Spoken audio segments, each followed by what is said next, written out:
Welcome to Design Tools for Wraps. We're going to find the best workflow you can find for designing and producing vehicle wraps. I'm Mark Rugen with MUTOH America, and I'm going to keep you in touch with the best design tools you can possibly have. We're going to talk about all kinds of things. We're going to use different software programs. We're going to talk about low resolution images and how to fix those. We're going to talk about all kinds of things that are going to help you do a better job of producing wraps. And here is one of the best parts of the whole presentation. We will have throughout our presentation exclusive interviews with Wrapsesh, Slim Shetty, and Vinyl Vixen, and boy, you're going to enjoy it because they're going to tell you some stuff that happens in real life. But before we get started, let me ask a question to the Wrapsesh folks. Does your designer ever have to face this kind of stuff? You know, poor quality, small images when designing a wrap? And do you ever need to like remove backgrounds or other objects from images before they're useful for a wrap that you folks are doing? All the time.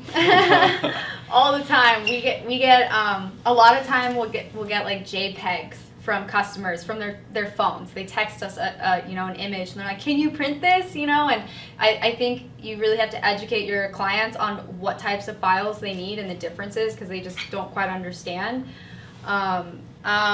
We get all sorts of crazy different kind of photos from clients that we have to work with, and one thing you really have to let them know is like something that's this big, on your phone is not going to look good when it's 12 feet long on a box truck. And when we do have images where we have to crop things out, a lot of times our designers are using Photoshop, Illustrator, as well as Photo Scissor, which Mark, you'll have to explain more about that. We learned that from his webinar series, so there's a lot of great tools to do that. Yeah, so I mean, even just finding images can be an issue sometimes, can't it? So let's talk about that. Where are you going to find some of these images? Now, I always recommend this website because it's kind of a cool place to go to. Finding images, there's a lot of places you can buy them clearly, a lot of stock type style images, and sometimes those are appropriate. But every once in a while, you just need something quickly, and this is a great place to find free images. It's called Pexels.com, Pexels.com, and you can get a ton of images here. I mean, a ton of them. Let's take a look at the website itself. Okay, we'll go over to Pexels here. This is what you get to see. Okay, it's just it starts out just easy here. You just type in whatever topic you're looking for. So for instance, if I'm looking for an abstract background, I would type that in, and then it would give me a bunch of different suggestions here that I can scroll through. So these are all, by the way, what I like about it is they're all absolutely free for commercial use in any purpose you want to use them. So if you wanted a background from here, say you wanted this design right here, you just click on it, you get a closer look at it. And what's really cool is when you go to download it over here, you can download it in its original size, or you can actually customize the size. I've gotten downloads up to 6 foot. So if I wanted to use this in one of my designs, I literally can just download it. It's a JPEG file. You can open it up in just about every program and use it just about immediately. And I started thinking about this, and I said, I wonder what they have for tattoos. And I didn't, I typed in tattoo and it gave me a bunch of images, but it wasn't really what I was looking for. I was looking for like artwork that I could use in a wrap design, right? I didn't want to, I could use some of this, but I want to use like black and white artwork that I can use for maybe accenting or really building something off of it. And I found a pretty cool site, it's this one here. It's actually just called freedesignfile.com, and I saw this artwork and I said, man, that might make a kind of a cool part of a design for a wrap somewhere. But this is actually a Corel file. And while FlexiSign, say, or some other programs might be able to open a Corel file, the issues. Sometimes you run into issues where the file just doesn't open right or whatever, right? Well, guess what? It's not a problem when using this file. You can just right click on it and copy it. And then if you go into Flexi, if you want to, And by the way, in a second, I want you to identify this person right here, right? But right now, what I'm going to do is I'm just going to paste that little graphic into this image right here. So I've got it, but it's a low-res bitmap. You can see this is pretty low-res. It's only 7.5 inches by 8 inches, 72 pixels per inch. Man, I wish I had that in vector format. So in this case then, what we're going to do is we're going to go back in. We're going to go to our enhanced corners again, and this time we're going to choose those same settings here. Click OK, and you'll see the difference. I'll click and delete the bitmap, and that just smooths out everything for me. That looks pretty good. So I could do a little bit of editing here if I wanted to. That's not part of our discussion, but that's a quick way. You can get a lot of artwork that way. You know, you can get a lot of artwork that's absolutely free. Sometimes you're going to have to trace it to bring it into your image, sometimes not, but that's up to you to do whatever you'd like to do there, right? Another issue that we face, and that's what I'm trying to do here, is let's talk about this guy. I don't know if anybody recognizes this person. If you do, then kudos to you, and I'll give you a hint, Roll Tide. Just kidding. I don't want to offend anybody, but you know, it is, I do live in Alabama, so that's the way it goes. Anyway, so yeah, this is a little picture of Nick Saban here, but you can see it's all pixelated. And if I wanted to use this in some sort of graphic or on a vehicle wrap, it would not be acceptable to have that pixelization there, and that's really what I'm talking about. So what I might want to do is take advantage of this program. This is called Photo Zoom, and it's a very, very good program. I want to go back and talk about this because we did talk about the finding the images, but that Photo Zoom is very, very, very handy. I want you to just write that down. You can have this presentation. I'll be sure and make it available to you. You'll be able to watch this presentation again over and over for the next 2 weeks. But this is a good program to use and take advantage of. Let me explain why. This image was only 6 by 10, 72 pixels per inch. So in other words, it's a very low resolution image, okay? And let's say I need to make that image much bigger. I want to make this thing maybe 4 feet wide, you know, 48 inches wide. You can see what's happening there. I mean, look at this. This would really pixelize and cause a major issue, right? And I'm going to drop back a little bit so you can see a little better issue of that. Look what this program does quickly. I haven't even changed any settings yet. These are default settings. Let me split the screen for you because you'll see on one side, this is the original image over on the right, and then this is the redone image on the left. And look, without even really setting anything, it automatically cleaned it up. I mean, I could just save it now and it's ready to go. It's a 4 foot by 6 foot image now. Remember we started out maybe 4 inches by 6 inches? Now it's 4 foot by 6 foot. I mean, you don't get this kind of quickness and resolution from any other program. This is a very good one to have. All kinds of settings in here. This is what you want to use when you're dealing with these kinds of issues with images, okay? And then lastly, let's talk about that removing backgrounds. We're going to talk about 2 programs, Photo Scissors and InPaint, and they really do a good job of working here. Let's start with Photo Scissors. This is a program that allows you to remove backgrounds, no matter how complicated they are, even if there's hair, all kinds of stuff, right? It's very easy to use. And let's just open it up. I'm going to open up this little guy right here. Watch this. This is a truck in the background back here, right? This is just a truck with a house behind it. I didn't even do anything. And it selected the truck. It identified the truck as the primary object. Of course, you can set your own if you wanted to do, you know, the whatever part of this image, but it did a really good job of selecting the entire truck automatically. I mean, I like this kind of program that helps me. It's like having a worker that knows what he's doing, right? So this is a good thing to have available for you. And again, you can choose what you want to actually eliminate in here. You just mark what you want to keep, and then it'll keep that piece right there, right? Or you can actually erase that or eliminate it. It's very, very simple to use, works on a lot of different kinds of artwork. Very cool program.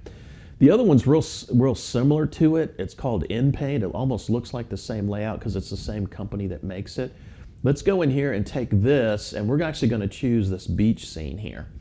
And in this case, what happens is sometimes you get that artwork where maybe you want this beach scene, but you don't want the individual in it, but you'd like to have the mountain in the background. But you can see her arms are over the mountain, there's a shadow and so forth. This is super easy to use too. Basically, in Paint, you just paint the area you want to get rid of. So let's just choose her and the shadow, okay? And it's pretty quick, you know, just fill in the areas that you want to eliminate. That's really all you're doing here. So I'm going to take her arm there, leave that little space in between her arms, right? And just tell this program, that's the part I want to get rid of. I'm going to hit the green dot on the left side, and it's going to show me what it's going to use to substitute for that part. And that looks fine. And I'm going to say, okay, erase it. And within a couple of seconds, you know what? She's gone, the mountain's rebuilt, the sand's rebuilt, the ocean's rebuilt. It looks natural. And hey, if I don't want the mountain in there, I'll do it one more time. I don't want the mountain. To go to my little red dot here and just say, hey, you know what? I've decided I don't want that part. Just highlight what you don't want, click the green, and you can decide if you want to use that. It's pretty intelligent. It knows what you're trying to replace, so it kind of knows what the content is that you want to substitute. You hit erase up here at the top, and now the mountain's gone. And you can clean it up a little more, a little less, whatever you want to do. This is a very powerful tool, and I want to encourage you to use these tools when you're working with this program. Very, very advantageous to work in this way, right? Very advantageous. Now let's go back and let's move on to the next slide here. I think you'll really appreciate it, right? I want to ask a question to the Wrapsesh folks again. Have you guys ever had to like match color really carefully? You know, I mean, like really get the red right or the blue, or because it's a corporate color, and was that difficult to do? I mean, was it time consuming, especially if you're trying to print that color? Let's see what they have to say about that. Yes, we do. We actually just had to do that last week on a car. We were trying to match the paint with the print. Yeah. So we have a couple ways we go about doing that. If you're working with a really professional company, they usually have like a branding guide, which kind of like explains their Pantone colors and like what sort of color schemes you're allowed to use with their logos, things like that.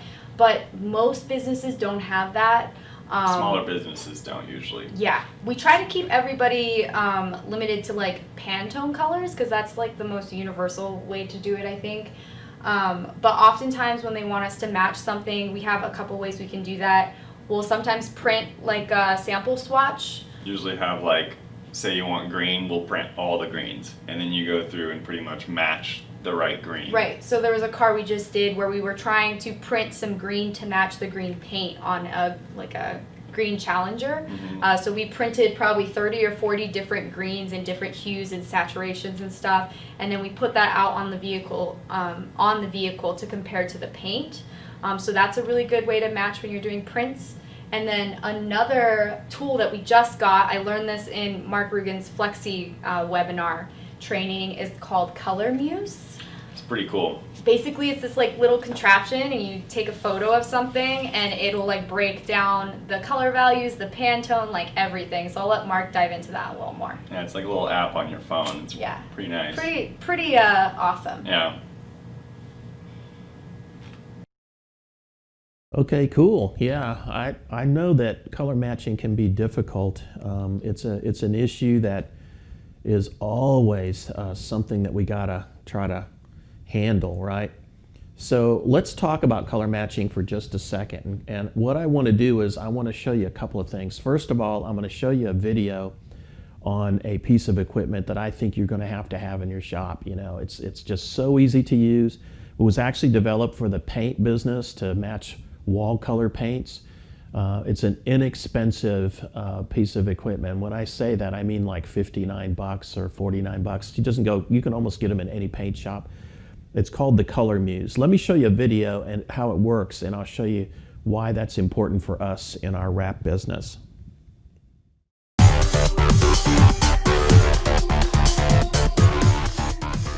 Hey, Mark Rugen with MUTOH America here. We're going to test out a new device that I think you'll really appreciate. the Color Muse. This is a device that's used to measure color.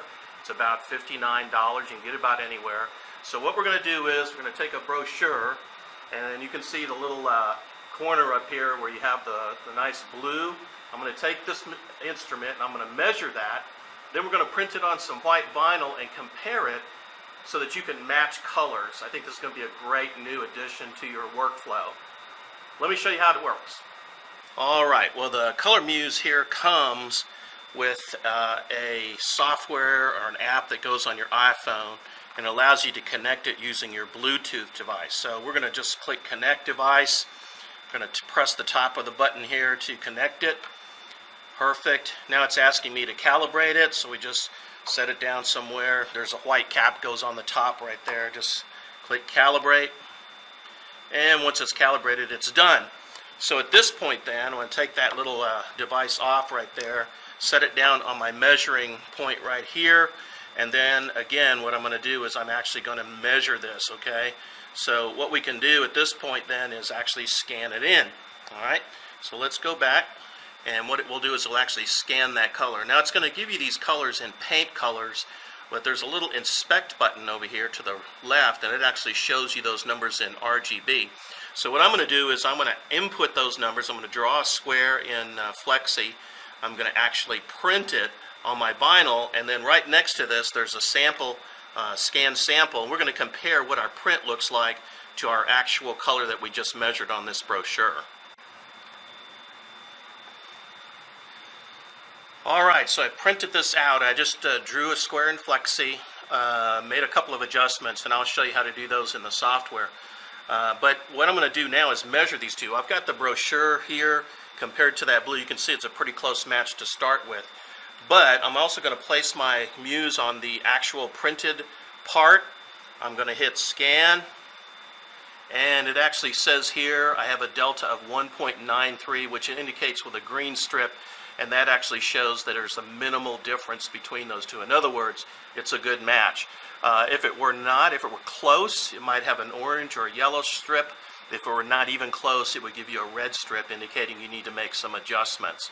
So you can make those adjustments in Flexi, and you can actually match something that you measure with the Color Muse. I think this is a great tool for you to use, and I would highly recommend it to you. You can just go out and look for it. Just type in Color Muse in Google, and you'll find it. It's about $49. I think you'll love it. $49, $59, something like that. Alright, so I've scanned the brochure color with the Color Muse, and it gives me some RGB values when I click on Inspect. So what I'm going to do here then is I'm actually going to input those values in Flex. I just drew a square here. I'm just going to type in my values. It says it's 99.3 by 184.1 by 217.9, and that's the actual color of the brochure. Now what I'll do in this case is I'll go ahead and print this. So we're going to go to wide format printer, just click on that. I'm going to use a MUTOH 1324X to print this. Just draw a box that's big enough to measure. It doesn't have to be this big. I'm just showing this so you can see it properly.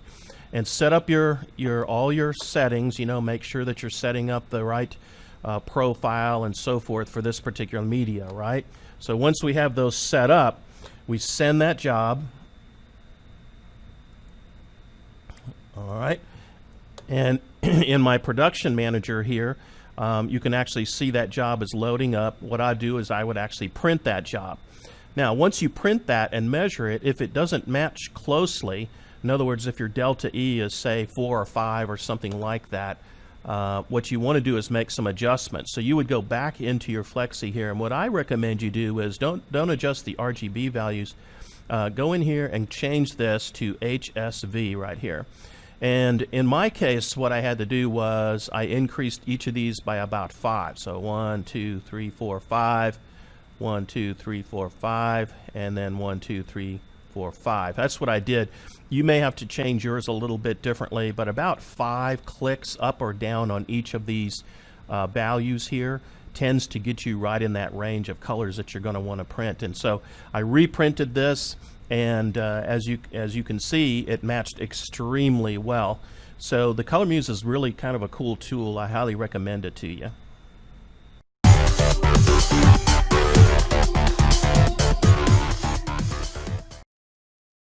Hey, Wrapsesh, let me ask you another question. How often does a customer ask you for like last minute changes? Pretty often.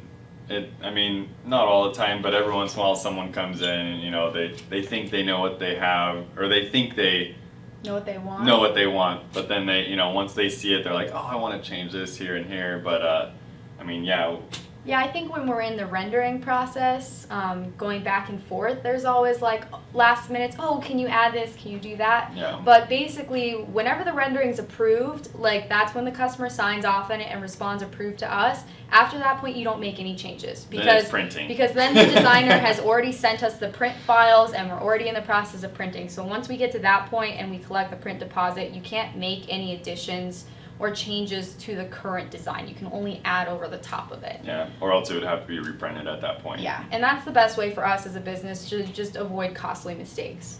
But usually our designers, you know, you have 2 or 3 you know, you can go through and change things a couple times. We go through like 4 or 5 alterations before we have a alterations. finalized design. But once it's approved, you can't change anything else. Nuh-uh.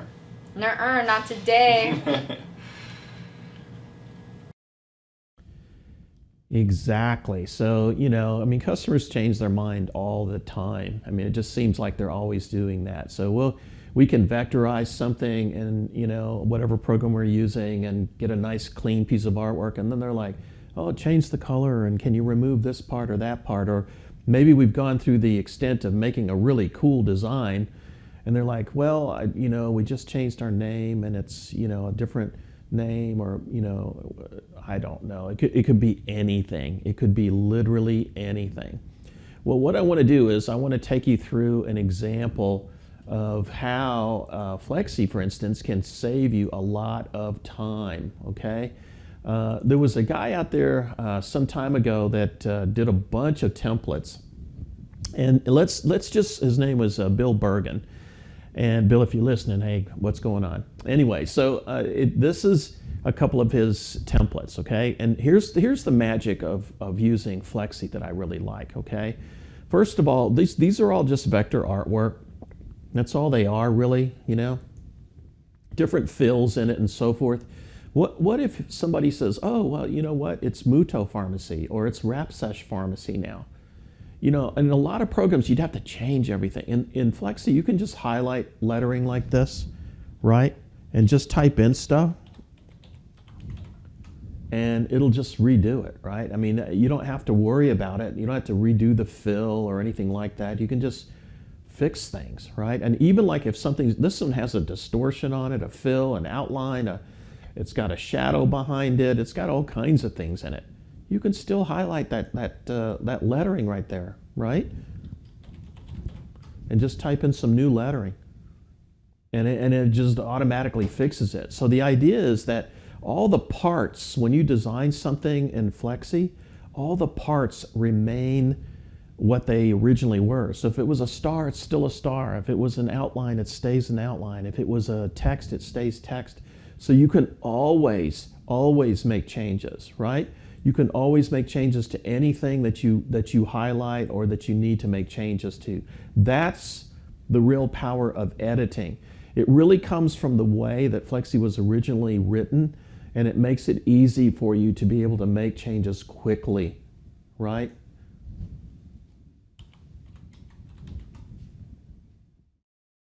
Pretty simple, huh? This is the power of using something called smart objects, and that's something that's very important when you're doing editing. So that's why I recommend this program. There are others that are similar to it.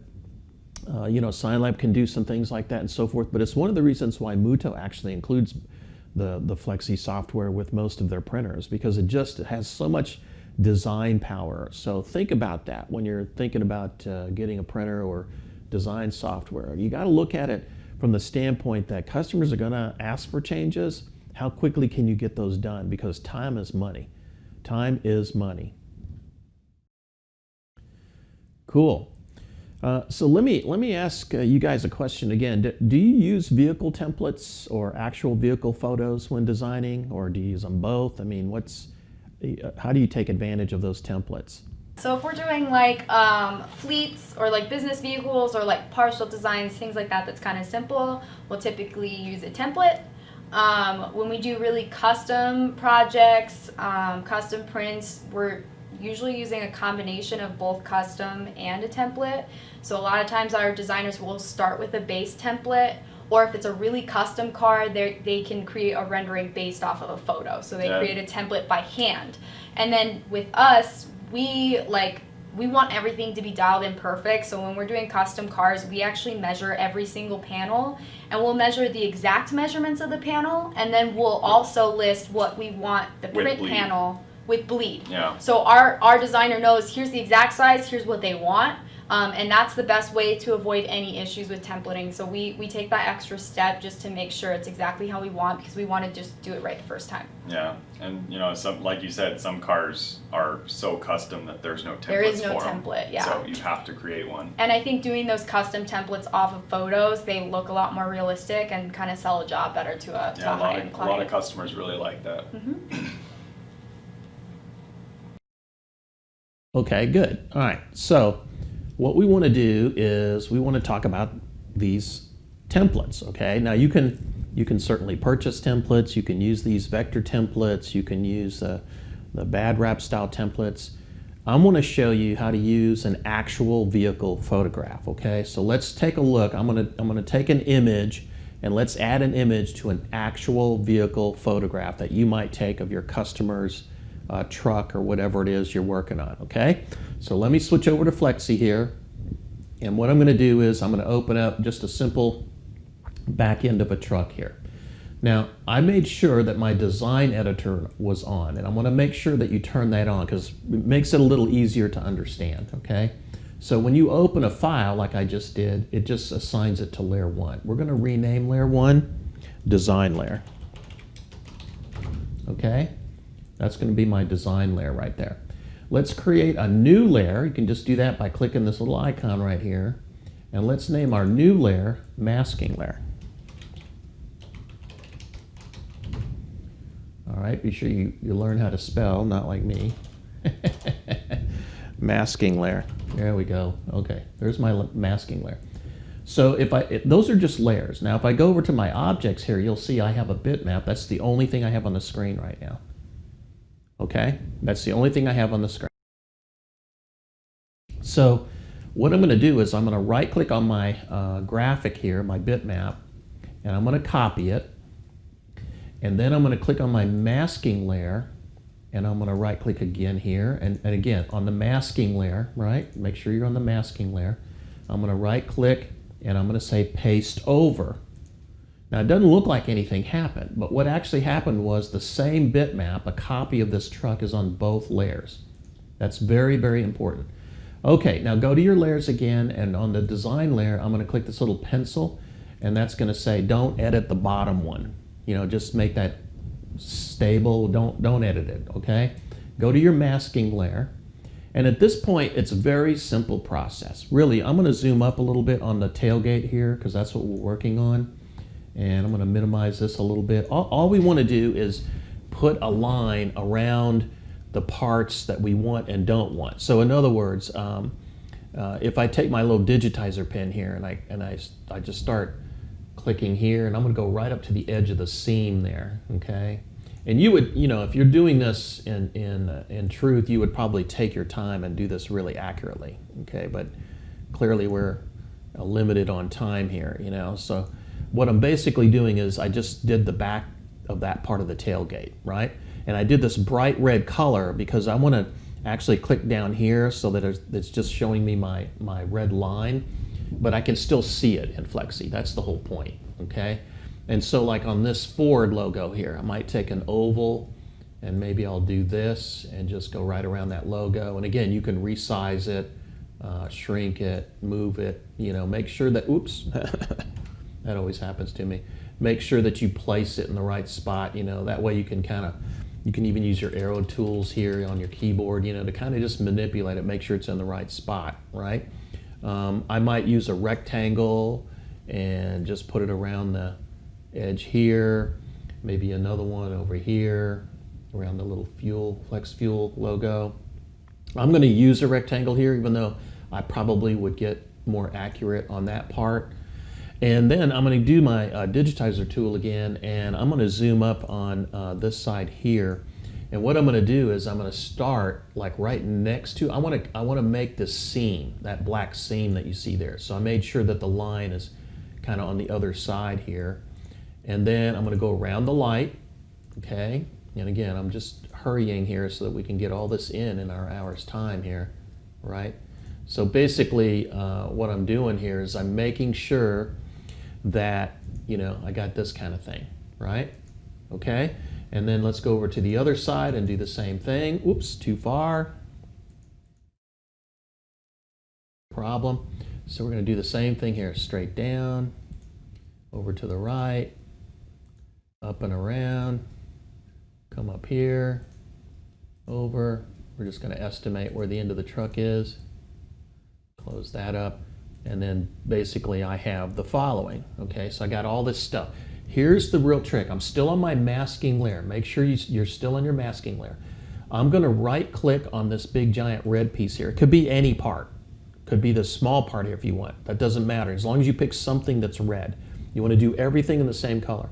Right click, and I'm actually gonna say select everything that's the same color. See how it's selected all the ovals and stuff? Then right click on it again. We're going to combine it in compound, and you'll see all those parts that I don't want wrapped are now showing through. And here's the real magic. I love this part.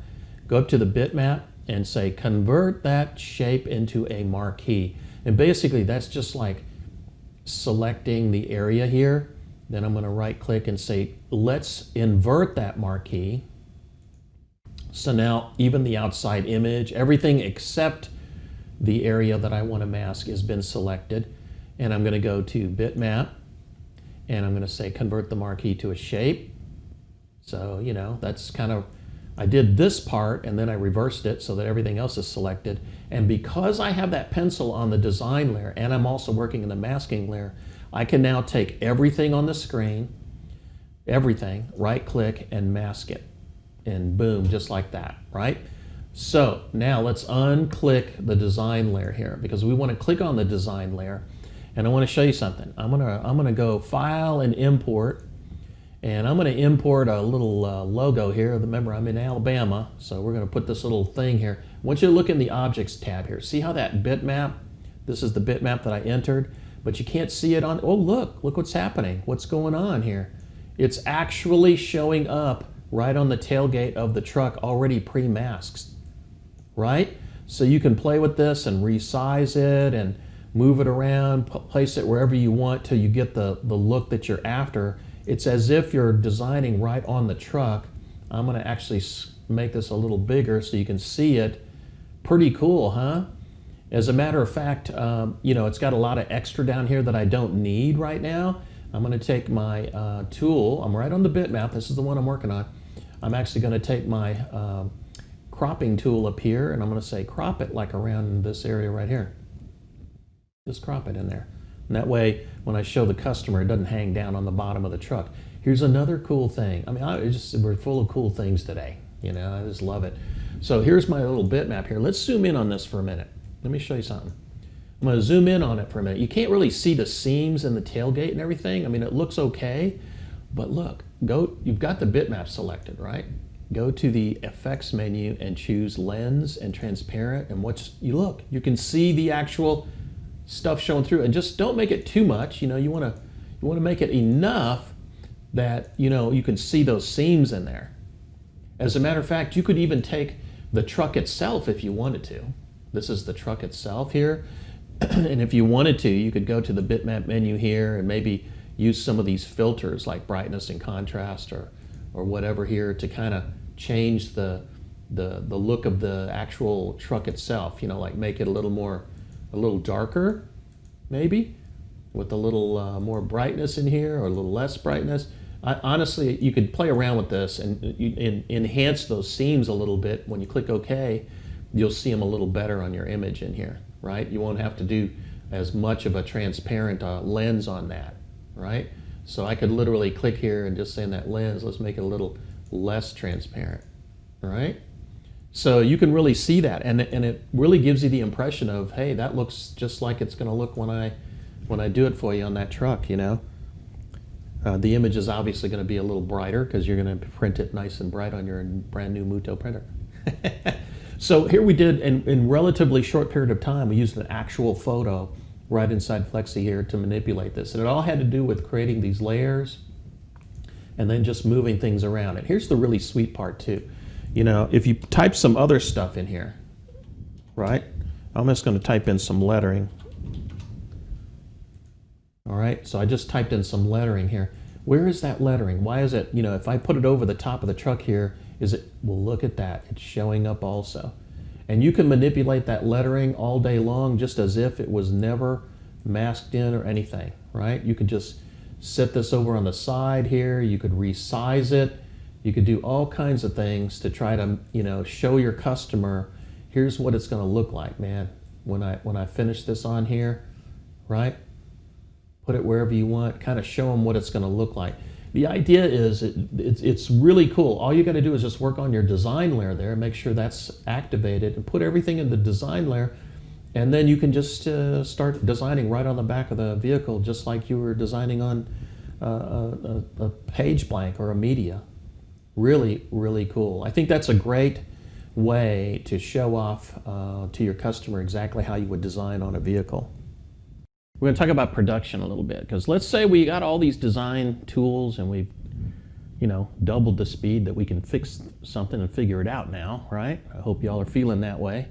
Anyway, then we get it to design that like we want, and I'm going to go in my Flexi product here because I had this design that we created here. But I notice that if I click on the picture here, the picture is only 10 inches wide by 6 3/4 tall. And of course, that's not even close to the actual size of the image. So how do we scale that up so that it's actually the size of the actual vehicle itself? Well, it would have been easy in this case because we could have actually measured, and let me zoom in so you can see this. We could have actually measured, say, from that seam to the right-hand side seam, right? I mean, that would be a great measurement. So if I were to take, say, something like a rectangle and just really drop it accurately right in here, you know, just right exactly where the seam is right there. That rectangle is only 6.1 inches by a little bit tall. So we clearly don't know what the actual, well, we do know what the actual size is, but we don't know how big the truck should be yet. Let's say we measured that and we came up with 48 inches or whatever number you come up with. We're going to say 48 inches just for the sake of making this easy to understand. So instead of 6 inches, it should be 48 inches. Here's a really cool tool. That red stripe that I have on there, I'm going to go to the Arrange menu and I'm going to choose something called Resize. And basically, I'm going to tell Flexi that rectangle should be not 6 inches, but 48 inches. So make it bigger, make it 48 inches, and then apply that scale to everything I see on my screen right now. So I'm going to hit Apply to All, and then check mark, and then let's go back. And now that stripe is 48 inches, which means that this whole truck now is life size. In other words, if I get in here and I choose my lettering, for instance, right? I know that I'm going to need to cut that if I'm going to do it out of vinyl. I cut vinyl, I know I need to cut that about 16 inches by 8.5 inches tall. See, because that's the exact size that would fit truly on the image here. Or if I click on my bitmap, right, I know that bitmap needs to be 55 inches across by 24 inches tall. That it's life size now, so I can actually print it or cut this the size that I need to get the job done in reality. So the key there was when you're doing this, take a good measurement. The longer the measurement, the better. And then when you're going to apply this, when you're actually going to do this, you know, do a little zooming. You know, come up nice and tight and make sure that when you draw this, that you're drawing it in a starting point that's exactly where you wanted to draw it, right? And then when you go over to the right-hand side here, you know, when you're going to resize this thing, make sure that you get it exactly in the right ending point there. So don't just guess, Get as accurate as you can. You don't want to be over or under. Get in there as accurate as you can according to the measurement that you took, and then you'll see that it's super good measurement, and you'll be able to resize thing within a no more than a 1/4 inch mistake, maybe an 1/8 inch if you do it really carefully. So keep that in mind when you're doing resizing in this product as well. And finally, let's talk about paneling a little bit, okay? Now I realize in this example, we probably would print this entire piece right here. Well, how would you do that anyway? Well, let me explain a couple of things. I'm going to click on that bitmap, okay? I'm going to hold my control key down, because remember, we resize this to actual size, so it's the size we need. Hold my control key down. That's going to let me make a copy of this. Now you notice it's going anywhere. I'm going to hold my shift key down, and it will force it to be exactly lined up with the one above it. Okay, now why would I do something like that? Let's take that lens off of there too. Why would I do something like that? Okay, if I needed to actually panel this, so in other words, if this was the side of the vehicle, or maybe I was just doing the truck bed, and then I was going to do another piece for the door and another one for the hood and so forth, okay, I may have to panel this. This is the easiest way. I just made a copy. I put it right underneath the actual image itself. And I can take these guidelines, and we're going to pretend that we're actually going to stop it right at that seam there, okay? And we're going to give a little bit of overlap. So I'm going to move that over a little bit and move this over right here. We're just pretending now. I know you probably wouldn't do it this way, but see what I'm saying? Let's say we wanted to print everything right up to that guideline right there. Well, because it's lined up with the one on the top, it makes it easy. Once I pull those guidelines out, I can just click a rectangle. I can start up here at the top, and it literally snaps to my guidelines, right? So I'm going to snap those to the guidelines right there. I'm going to take those two then, just select both of those, right click and mask it, and that's the piece I need to print.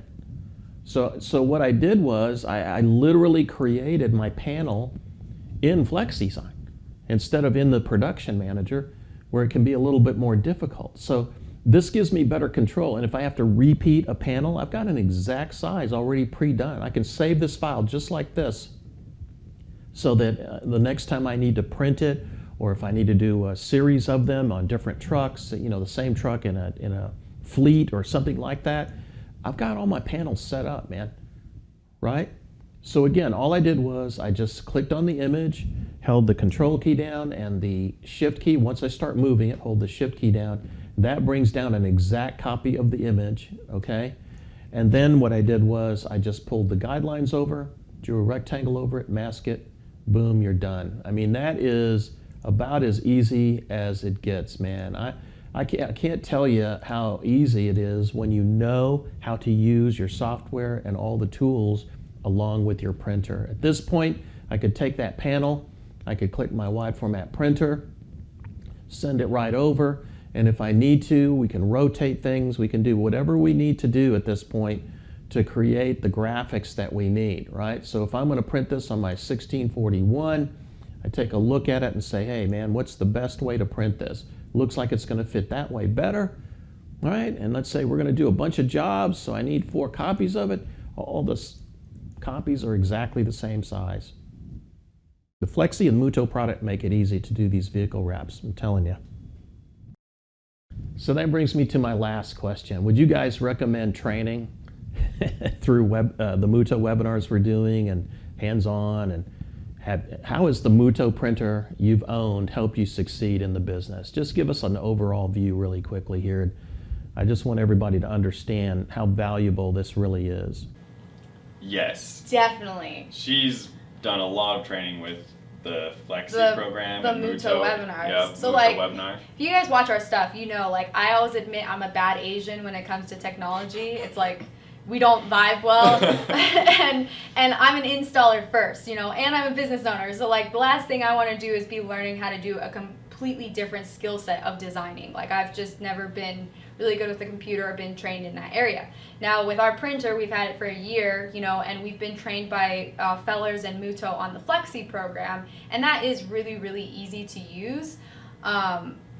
But those webinar series, I've done 2 classes with Mark Rugen on Flexi itself, and we learned so many awesome like tips and tricks that we've already like utilized. Yeah. I learned how to do like QR codes and just all sorts of tricks that I never even knew on Flexi. So I really, really recommend that you guys sign up. Mark Rugen's an amazing teacher. He talks about, you know, the Photoshop stuff and Flexi and sending prints, and just covers a really huge variety of subjects. Yeah. I mean, every time she would watch a video, she's like, "Oh my gosh, like, I could have used that." I didn't know how to do that. And in fact, when we had the last training with him, it was a full week of classes, so 5 webinar series, was when we hired our first in-house designer. So we work with like 6 different designers across the world. This is our first in-house designer that we have, and she's never used Flexi before, and she needs to know how to use Flexi to work with our print, you know, our printer and everything else that we have in here as far as equipment. So we actually let her watch that webinar series as well, and it was like a really good introductory course for her. So we used it as training for our employees. Definitely. So the printer, I mean, I can't say... Game changer! Yeah, I mean, I can't say enough good things about the printer because it has literally opened up so many new doors for us. Like, you know, before we had this, we were only limited to a certain amount of things we could do. I mean, we did a lot of color change, and we were subbing out designs and prints. And that takes time, you know. It takes more time. You don't make as much money when you have to sub out the whole job, and we just started getting a lot more requests for custom, and so the printer came at the perfect time for us, and you know, it's really expanded our client base. We do a lot of like wholesale bulk decal orders, and we work with a lot more businesses on small fleets. Yeah. 2, you're basically printing profits. You're printing money if this thing's moving. So you got to keep it moving, and you make a lot more when you're printing material versus just buying like a color film. It also creates jobs. Creating jobs. We've created 2 full-time jobs alone just between needing a designer and somebody doing print production like at all times in our shop. So it's definitely a game changer. It's totally changed, you know, everything about our shop, and we've done so many more custom projects in the past year since we've had it, and we've hired people, and it gives your shop that much more freedom to do whatever you want to do. Yeah, I mean, we can print stuff for ourselves now, and now we're kind of designing. I kind of dabble in it, you know, and we have our in-house designer now, so nothing but blessings when you have a printer. All right, thank you very much, Wrapsesh. We appreciate your input in all this. Special shout out to you and all of your followers. Just want to finally say thank you everyone for watching this. There was a lot to comprehend, and we only had an hour. Take it upon yourself to get more training from a authorized dealer of ours. Learn how to use the software, investigate our printers. Truly, it has made them Wrapsesh successful. It can make you successful too.